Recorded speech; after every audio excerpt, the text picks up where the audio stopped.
Here we are going to see about data abstraction.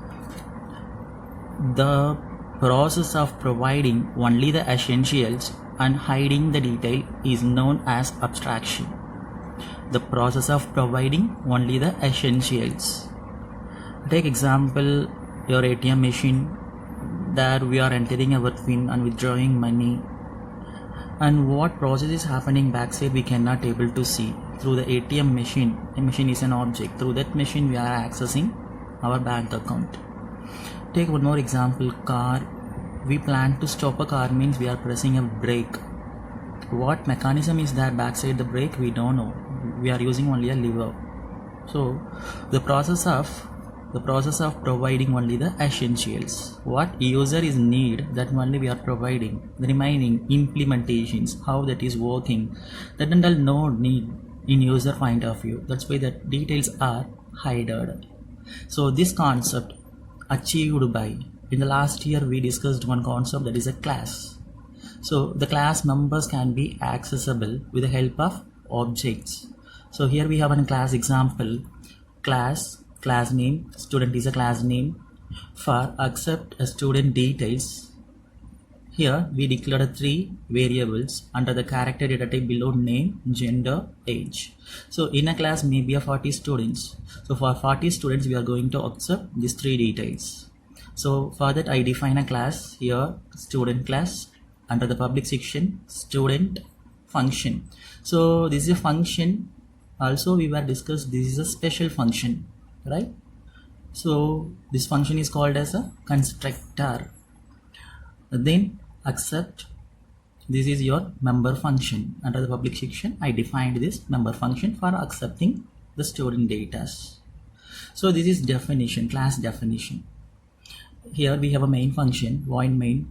I created an object for this class, student class, using class name, object names. Multiple object means we can use a comma operator. So using first object I accept first student data, and using second object I'm accepting second student data.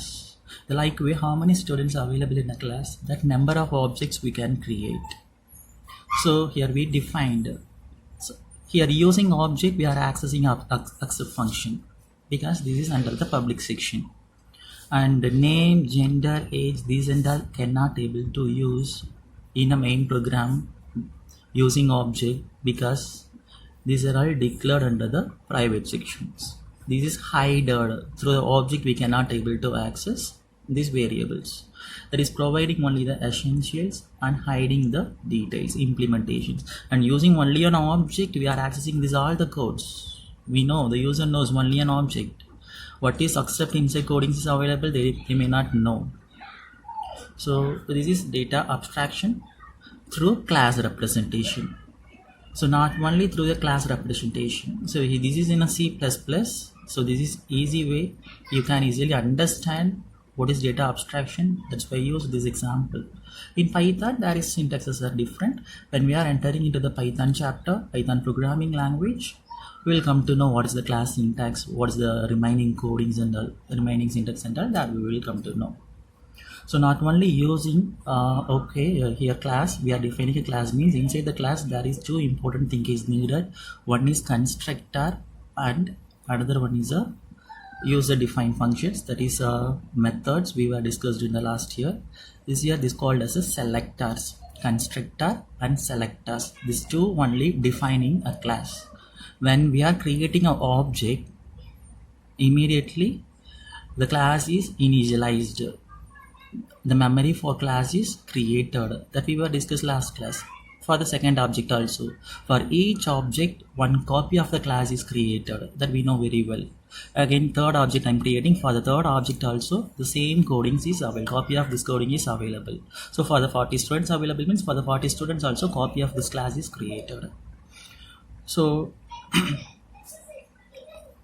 okay, then a constructor that initializes the class object and allocates the memory for our class or for object, we can say, or for object. And selectors is a function. This is only performing operation based on the accepting data through the objects. So here we have a definitions for constructor and selectors. See here, constructors are functions that build the abstract data type. Yeah, when we are creating object, the constructor allocates a memory for your object and initialize a value to your object. So that is build the abstract data type. Selectors are functions that retrieve information from the data type.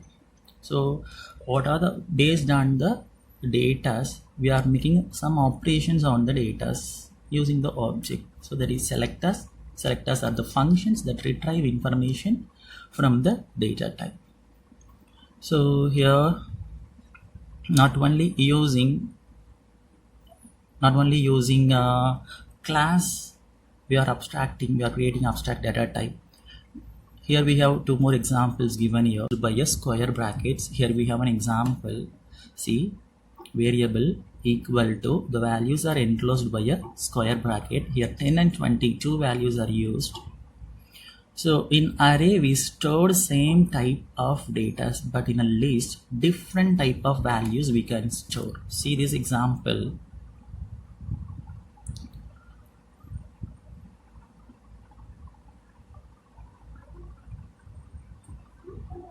List. See this example.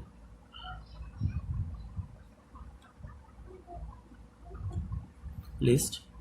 Here A is a list name. We have a values 10, 20. These two are integer type. Raj, this is a string, and 7.8 is a float type. So different type of values we can store in a list. So how to access this list? That is accessing a list element. There is two ways available. One is using index numbers. See here, for the first value 0 is an index, for the second value 1 is an index, for the third value 2, fourth value 3. Index number starts with zeros and ends with n minus 1. So using index a of 0, so first value, we are storing the first value to the r, that is 10. And then a of 1, 20, that we are storing in a s variable. That is one method for accessing the elements in a list. Then another one is a, see here we have a 4 values. So 4 variables are declared, r, s, t, u. 4 variables are used equal to a. The whole list can be assigned to the specific number of values. So how many values are available, that number of variables we declared, we used left side, means directly the list values can be assigned like this. R receives 10, S receives 20, T receives Raju, U receives 7.8. There is a two ways available. So here list is based on index number and value. So this also called as pair. This also called as a pair. See here the definition. Yeah. A list is constructed by a placing expressions within the square brackets separated by a commas. That is square bracket. That is most important. That only indicates that our list. That is a list. List values can be changed once you decided to change a list values. See this example.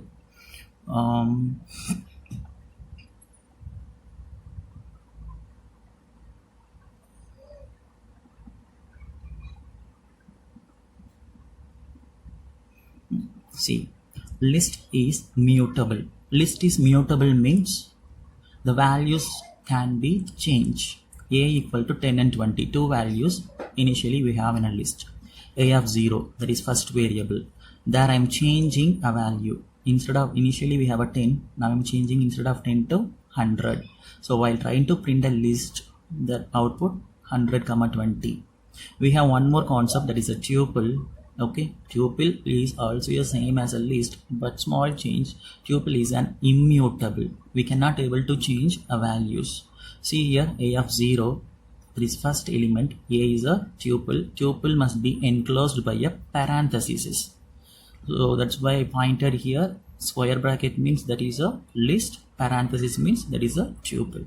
So here a of 0 initially contains the 10 value, but I'm trying to change that value 10 to 100. We will get an error. So tuple cannot able to change. Tuple elements cannot able to change. That's is called as a immutable. So this is another representation for abstract data. So different type of variables are abstracted here under the concept of tuple. The same way in a list also. So these two are also called as a pairs. What is pair? See here the definition tuple.